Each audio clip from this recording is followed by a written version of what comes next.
The main character or the protagonist of the play is Abel Merriweather, a wealthy old man. He has two daughters, Amelia Slater, who is married to Henry Slater. They have a daughter, Victoria. She is a 10-year-old girl. Abel Merriweather's second daughter is Elizabeth Jordan. She is married to Ben Jordan. You will come to know about their characters as you read the play. But for now, just remember that both the daughters, Amelia and Elizabeth, are greedy and they are after their father's wealth. First, let us know the meaning of some important idiomatic expressions. It will help you understand the play better. To get one's own way means to get what one wants. My heart's fit to break. It means to be upset about something. To drive a hard bargain. To be uncompromising in making a deal. Now let us know the meaning of some phrasal verbs. Worn out. Damaged due to usage. Break down. To lose control and start crying. Bear up. To endure hardship. Turn over. To give back or to deliver. Now let us know the meaning of some important words. Vigorous. Physically and mentally strong. Do you? Do you? It is an archaic expression. Precocious. Showing skills or showing advanced skills at an early age. Stooping. Bending. Drooping. To hang downward. Stupefied. To dull the capacity to think. Daft. Foolish. Flushed. Red in face because of embarrassment. Stagger. An unsteady movement. Usher. To show somebody where they should go. Complacent. Unconcerned. Solemnly. Deeply serious. Swindle. To obtain money by cheating. Transfixed. To become motionless due to focused attention. Stockinged. Wearing stockings. Dear students, there are three important words which play a very important role in the play that you are about to read. You might not have seen them or you might not be acquainted with them.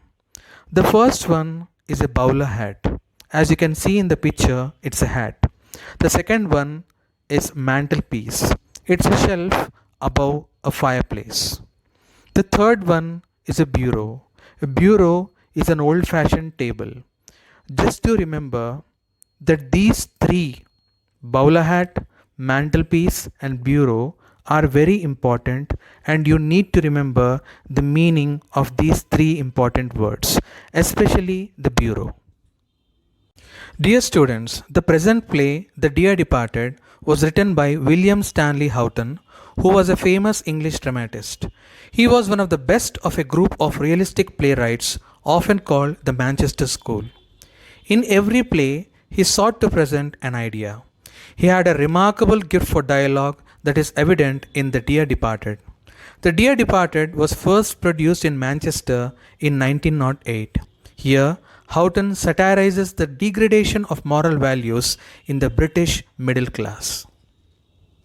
So, dear students, shall we start reading the play? While I am reading the play, please try to recollect the meanings of the words and the phrases that we have already discussed. When the curtain rises, Mrs. Slater is seen laying the table. She is a vigorous, plump, red-faced, vulgar woman prepared to do any amount of straight talking to get her own way. She is in black. She goes to the window, opens it, and calls into the street. Mrs. Slater, sharply, Victoria, Victoria, do you hear? Come in, will you? Victoria, a precocious girl, often dressed in colors, enters. Mrs. Slater, I am amazed at you, Victoria. I really am. Be off now and change your dress before your Aunt Elizabeth and your Uncle Ben come. It would never do for them to find you in colors with grandfather lying dead upstairs. Victoria, what are they coming for? They haven't been here for ages. Mrs. Slater, they are coming to talk over poor grandpa's affairs. Your father sent them a telegram as soon as we found he was dead. A noise is heard. Henry Slater, a stooping, heavy man with a drooping moustache, enters. He is wearing a black tailcoat, grey trousers, a black tie, and a bowler hat. Henry, I am wondering. Henry, I suppose it's the family. Where are my slippers? Mrs. Slater, in the kitchen. But you want a new pair. Those old ones are nearly worn out, nearly breaking down. You don't seem to realize what it's costing me to bear up like I'm doing. My heart's fit to break when I see the little trifles that belong to father lying around and think he'll never use them again. Briskly, here! You'd better wear the slippers of my father's now. It's lucky he'd just got a new pair. Henry, they'll be very small for me, my dear. Mrs. Slater, they'll stretch, won't they? I am not going to have them wasted. She has finished laying the table. Henry, I've been thinking about that bureau of my father's that's in his bedroom. You know, I always wanted to have it after he died. Henry, you must arrange with Elizabeth when you are dividing things up. Mrs. Slater, Elizabeth's that sharp. She'll see I'm after it and will drive a hard bargain over it. Henry, perhaps she's got her eye on the bureau as well. Mrs. Slater, she's got her eye on the bureau as well. Mrs. Slater, she's never been here since father bought it. If it was only down here instead of in his room, she'd never guess it wasn't our own. Henry, startled, Amelia? He rises. Mrs. Slater, Henry, why shouldn't we bring that bureau down here now? We can do it before they come. Henry, stupefied, I wouldn't care to.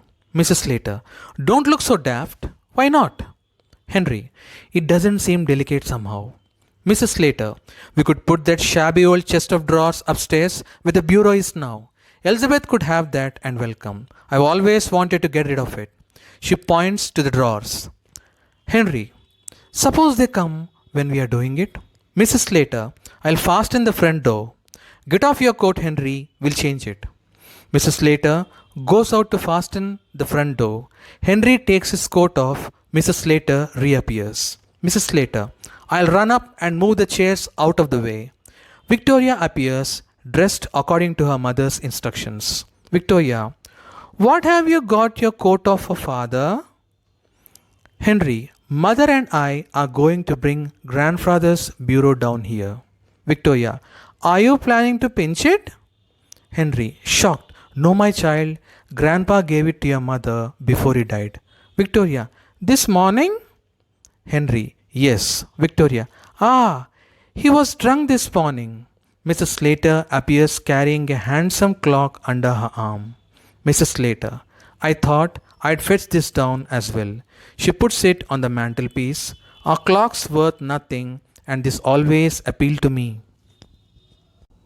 Victoria, that's Grandpa's clock. Mrs. Slater, be quiet. It's ours now. Come, Henry, lift your hand. Henry and Mrs. Slater, very hot and flushed, stagger in with a pretty old-fashioned bureau containing a locked desk. They put it where the chest of drawers was and straighten the ornaments, etc. There is a knock at the door. The knock is repeated. Victoria ushers in Ben and Mrs. Jordan. The latter is a stout, complacent woman with an irritating air of being always right. She is wearing an outfit of new mourning. Ben is also in complete new mourning. He is rather a jolly little man, but at present trying to adapt himself to the regrettable occasion. Mrs. Jordan sails into the room and solemnly goes straight to Mrs. Slater and kisses her. The men shake hands.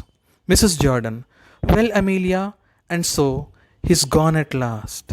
Mrs. Slater, yes, he's gone. He was 72 a fortnight last Sunday. She sniffs back a tear. Ben, chirpily, now, Amelia, you mustn't give way. We have all got to die sometime or other. Mrs. Jordan, and now perhaps you'll tell us all about it.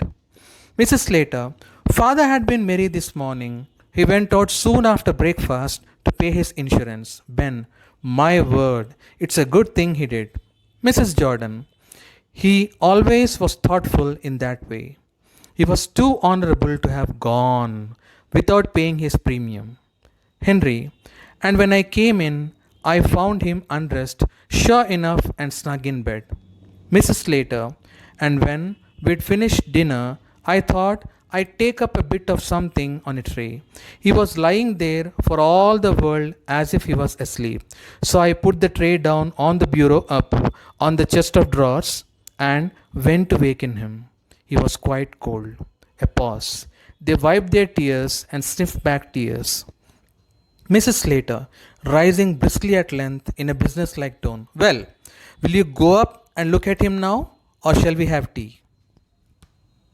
Mrs. Jordan, what do you say, Ben? Ben, I'm not particular. Mrs. Jordan, surveying the table. Well, then, if the kettle's ready, we may as well have tea first. Mrs. Slater puts the kettle on the fire and gets tea ready. Henry, one thing we may as well decide now is the announcement in the papers. Mrs. Jordan, I was thinking of that. What would you put? A pause. Mrs. Jordan, well, we'll think about it after tea, and then we'll look through his bits of things and make a list of them. There's all the furniture in his room. Henry, there's no jewelry or valuables of that sort. Mrs. Jordan, except his gold watch. He promised that to our Jimmy. Mrs. Slater, promised your Jimmy? I never heard of that. Mrs. Jordan, oh, but he did, Amelia, when he was living with us. He was very fond of Jimmy. Mrs. Slater, well, I don't know.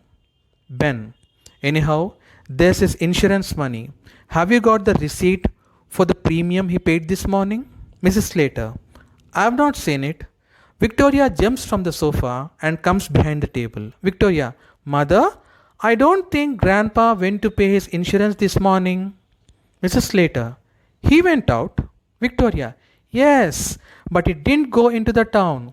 He met old Mr. Tattersall down the street and they went off past St. Philip's Church. Ben, do you think he hasn't paid it?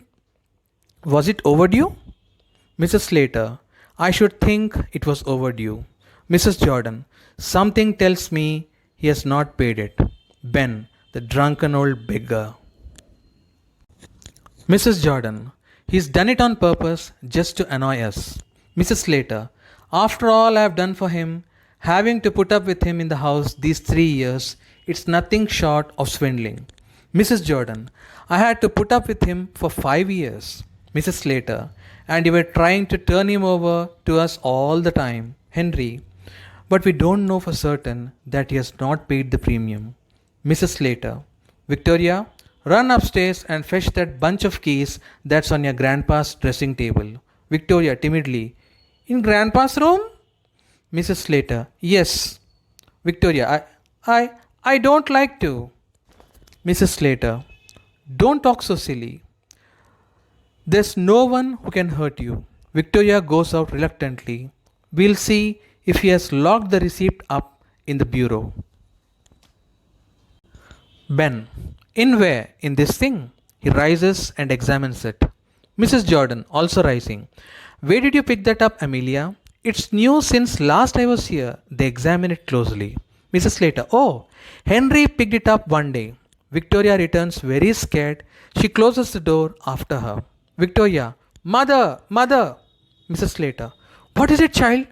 Victoria, Grandpa's getting up. Ben, what? Mrs. Slater, what do you say? Victoria, Grandpa's getting up. Mrs. Jordan, the child's crazy. Mrs. Slater, don't talk so silly. Don't you know your grandpa's dead? Victoria, no, he's getting up. I saw him. They are transfixed with amazement. Victoria clings to Mrs. Slater. Ben suddenly, Shh, listen. They look at the door. A slight chuckling is heard from upstairs. The door opens, revealing an old man clad in a faded but gay dressing gown. He is in his stockinged feet. Although over 70, he is vigorous and well colored. His bright, malicious eyes twinkle under his heavy, reddish gray eyebrows. He is obviously either the old man Abel Merriweather or else his ghost.